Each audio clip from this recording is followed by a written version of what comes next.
پیر کامل از عمیرہ احمد۔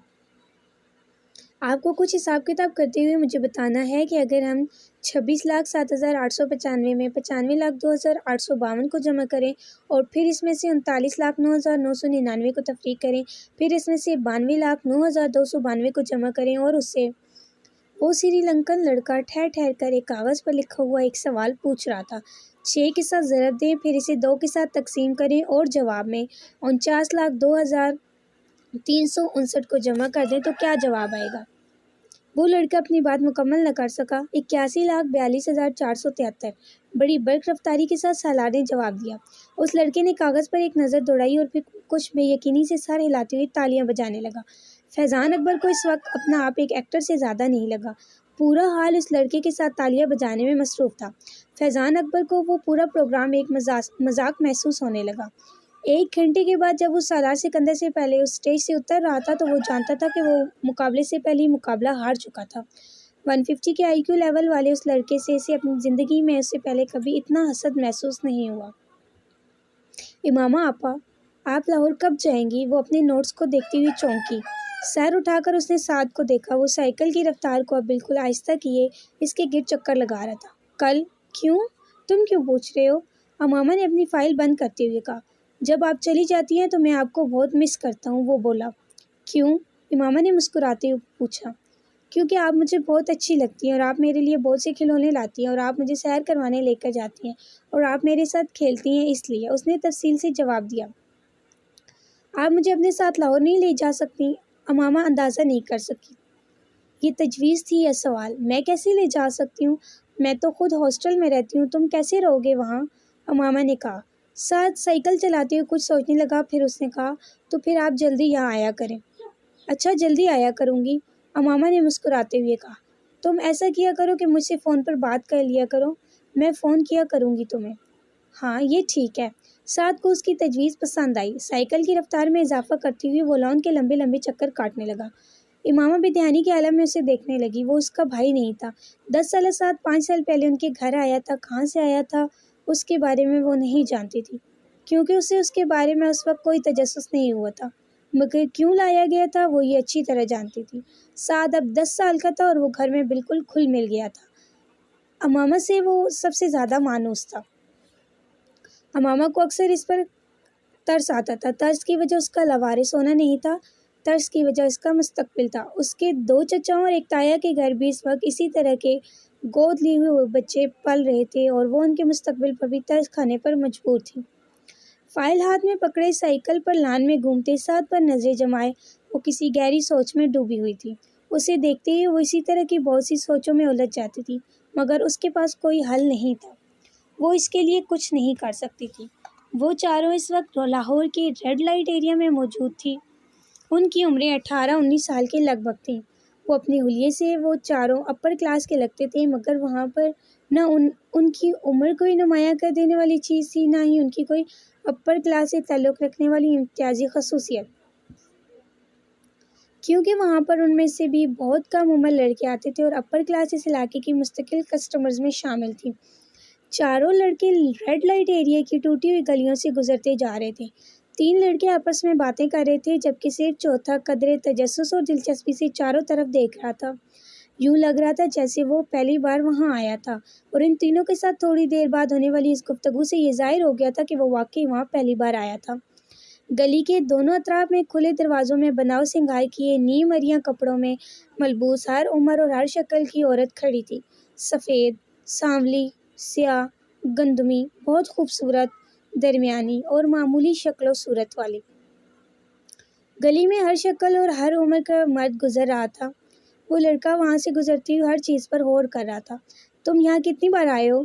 چلتے چلتے اس لڑکے نے اچانک اپنے دائیں طرف چلنے والے لڑکے کو مخاطب کرتے ہوئے کہا۔ وہ لڑکا جواباً ہنسا۔ کتنی بار؟ یہ تو پتہ نہیں، اب تو گنتی بھی بھول چکا ہوں، اکثر آتا ہوں یہاں پر، اس لڑکے نے قدرے فخری انداز میں کہا۔ ان عورتوں میں مجھے کوئی اٹریکشن محسوس نہیں ہو رہی، نتھنگ اسپیشل اباؤٹ دیم، اس نے کندھے اچکاتے ہوئے کہا۔ اگر کہیں رات ہی گزارنی ہو تو کم از کم انوائرمنٹ تو اچھا ہو۔ It's such a dirty filthy place, یہ تو بہت ہی گندی جگہ ہے، اس نے گلی میں موجود گڑھوں اور کوڑے کے ڈھیروں کو دیکھتے ہوئے کچھ ناگواری سے کہا۔ پھر گرل فرینڈ کے ہوتے ہوئے یہاں آنے کی کیا ضرورت ہے؟ اس نے اس بار اپنی بھویں اچکاتے ہوئے کہا۔ اس جگہ کا اپنا ایک چارم ہے۔ گرل فرینڈ تو یہاں کی عورتوں کا کوئی مقابلہ نہیں ہے۔ گرل فرینڈ اس طرح کے ڈانس تو نہیں دکھا سکتی جو ابھی کچھ دیر بعد تم دیکھو گے۔ تیسرا لڑکا ہنسا۔ اور پھر پاکستان کی جس بڑی ایکٹریس کا ڈانس دکھانے کے لیے ہم تمہیں لے جا رہے ہیں وہ تو بس۔ دوسرے لڑکے کی بات پہلے لڑکے نے کاٹ دی۔ اس کا ڈانس تو تم پہلے بھی دکھا چکے ہو۔ ارے وہ کچھ بھی نہیں تھا، بھائی کی شادی پر ایک مجرا کیا تھا، مگر یہاں پر تو بات کچھ اور ہی ہوتی ہے۔ وہ ایکٹریس تو ایک پوش علاقے میں رہتی ہے، پھر یہاں کیوں آتی ہے؟ پہلے لڑکے نے کچھ غیر مطمئن انداز میں اس سے پوچھا۔ یہ تم آج خود اس سے پوچھ لینا، میں کبھی اس سے اس طرح کے سوال نہیں کرتا۔ دوسرے لڑکے کی بات پر باقی دونوں لڑکے ہنسے، مگر تیسرا اسی طرح چپتی نظروں سے اسے دیکھتا رہا۔ ان کا سفر بالآخر اس گلی کے آخر میں ایک عمارت کے سامنے ختم ہو گیا۔ عمارت کے نیچے موجود دکان سے تینوں لڑکوں نے موتیے کے بہت سے ہار خریدے اور اپنی کلائیوں میں لپیٹ لیے۔ ایک ہار دوسرے لڑکے نے اس لڑکی کی کلائی میں بھی لپیٹ دیا جو وہ آنے پر اعتراض کر رہا تھا۔ پھر ان لوگوں نے وہاں سے پان خریدے، تمباکو والا پان۔ دوسرے لڑکے نے اس لڑکے کو بھی دیا جو شاید زندگی میں پہلی بار پان کھا رہا تھا۔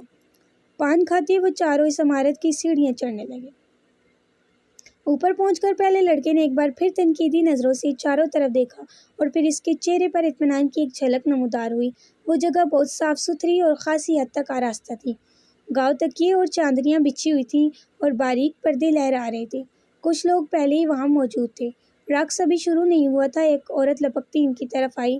اس کے چہرے پر ایک خوبصورت مصنوعی مسکراہٹ سجی ہوئی تھی۔ اس نے دوسرے لڑکے کو مخاطب کیا۔ پہلے لڑکے نے غور سے اس عورت کو دیکھا۔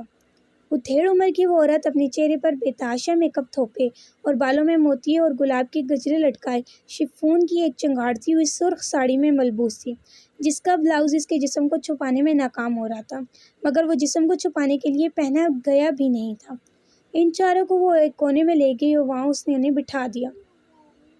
پہلے لڑکے نے وہاں بیٹھتے ہی منہ میں موجود پان اس گلدان میں تھوک دیا جو ان کے قریب موجود تھا، کیونکہ پان منہ میں ہوتے ہوئے اس سے بات کرنا مشکل ہو رہا تھا۔ پان کا ذائقہ بھی اس کے لیے کچھ زیادہ خوشگوار نہیں تھا۔ تینوں لڑکے وہاں بیٹھے مدھم انداز میں باتیں کرنے لگے، جبکہ پہلا لڑکا اس ہال کے چاروں طرف موجود گاؤ تکیوں سے ٹیک لگائے ہوئے لوگوں کو دیکھتا رہا، جن میں سے کچھ اپنے سامنے شراب کی بوتلیں اور نوٹوں کی کڑیاں رکھے بیٹھے تھے۔ ان میں سے اکثر سفید لٹھے کے کلف لگے کپڑوں میں ملبوس تھے۔ اس نے عید کے اجتماع کے علاوہ آج پہلی بار کسی اور جگہ پر سفید لباس پہننے والوں کا اتنا بڑا اجتماع دیکھا تھا۔ خود وہ اپنے ساتھیوں کی طرح جینز اور اسی رنگ کے آدھے بازوں والی ٹی شرٹ میں ملبوس تھا۔ ان کی عمر کے کچھ اور لڑکے بھی وہاں انہی کی طرح جینز اور ٹی شرٹ میں ملبوس تھے۔ تھوڑی دیر بعد ایک اور عورت اسی طرح چیختے چنگاڑتے رنگوں والے کپڑوں میں ملبوس وہاں آ کر ہال کے درمیان میں بیٹھ کر ایک غزل سنانے لگی تھی۔ اس کے ساتھ کچھ سازندے بھی تھے۔ 2 غزلیں سنانے اور اپنے اوپر اچھالے جانے والے کچھ نوٹ اٹھا کر وہ خاصی خوش اور مطمئن واپس چلی گئی تھی، اور اس کے جانے کے فوراً بعد ہی فلم انڈسٹری کی وہ ایکٹریس ہال میں داخل ہوئی۔ ہال میں موجود ہر مرد کی نظر اسے جیسے چپک کر رہ گئی تھی۔ اس نے ہال میں باری باری چاروں طرف گھوم کر ہر ایک کو سر کے اشارے سے خوش آمدید کہا تھا۔ سازندوں کو اس بار کسی تکلیف کا سامنا نہیں کرنا پڑا تھا۔ کیسٹ پلیئر پر باری باری چند ہیجان انگیز گانے لگائے گئے تھے، جس پر اس عورت نے اپنا رقص پیش کرنا شروع کیا تھا، اور کچھ دیر پہلے کی خاموشی یکدم ختم ہو گئی تھی۔ چاروں طرف موجود مرد اس عورت کو داد و تحسین پیش کرنے کے ساتھ ساتھ شراب نوشی میں مصروف